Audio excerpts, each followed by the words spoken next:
This is where, okay, this is, I get very, very passionate about this. So we have more financial education than ever out there, right? There's Yeah. everybody, there's financial education, financial literacy, as they say, isn't the problem. The problem, I believe, because we're poorer than ever, but there's more access to information than we've ever had before. There's also vehicles that allow us to responsibly invest now that didn't exist before. The problem is that we've been traumatized by money. And the problem Mm. is that, again, as a single parent who's afraid to open a bill, whose only experience of money is that money destroys families, the second you start even talking about money, they go like this. I definitely understand that. It's that nervous system response. This isn't safe. Well, when you believe money isn't safe, or that people with money somehow did it on the backs of like innocent poor people, or if you believe that money is the root of all evil, or that we're too stupid to invest in all these things, or that it's a zero sum game, you're not going to even listen. So first you need to address your nervous system and think, where did my money beliefs come from? What was my first memory of money? My memory of money, I remember my parents fighting over it. So, Mm. you know what I mean? Like there was never I my first, actually funny now that we're talking about it, my first memory of money was I went to a school, an elementary school where people had means and we were middle class. Like we didn't go hungry. But there wasn't any money to buy like nice fashion. And I remember my first experience where we had this girl in our class, Katrina, and Oh wow, this oh is a very core memory. oh, core memory. She's a beautiful girl, ballet dancer, like stunning. She's still stunning to this day, and a gorgeous person. But she would come. I don't know. Do you guys have Club Monaco in the States? You have Club Monaco. Yeah, I think Yeah, so. That sounds very, yeah, kind of that the store. preppy, but like, Mm-hmm. yeah. And she would wear Club Monaco, and she was so beautiful that I'm like, I asked my mom, I go, can I go shopping at Club Monaco? My mom's like, no, we can't afford that.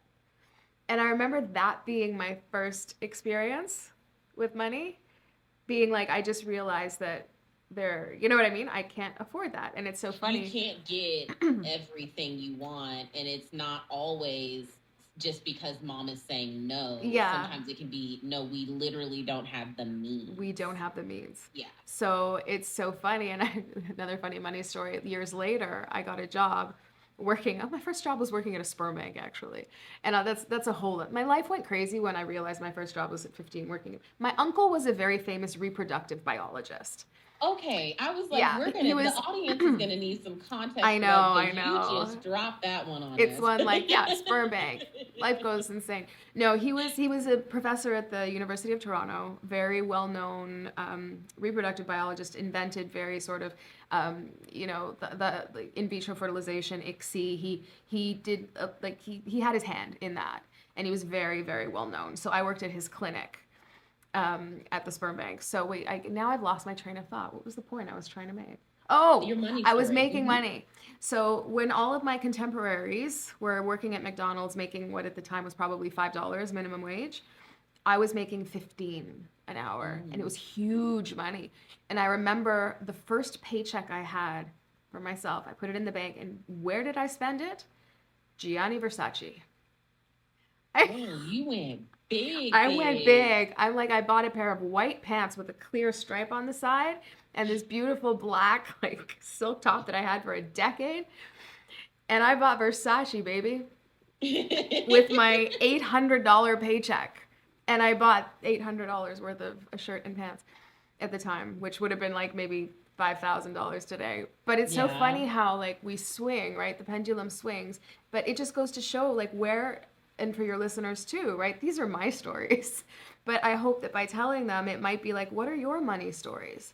And whose stories are they really?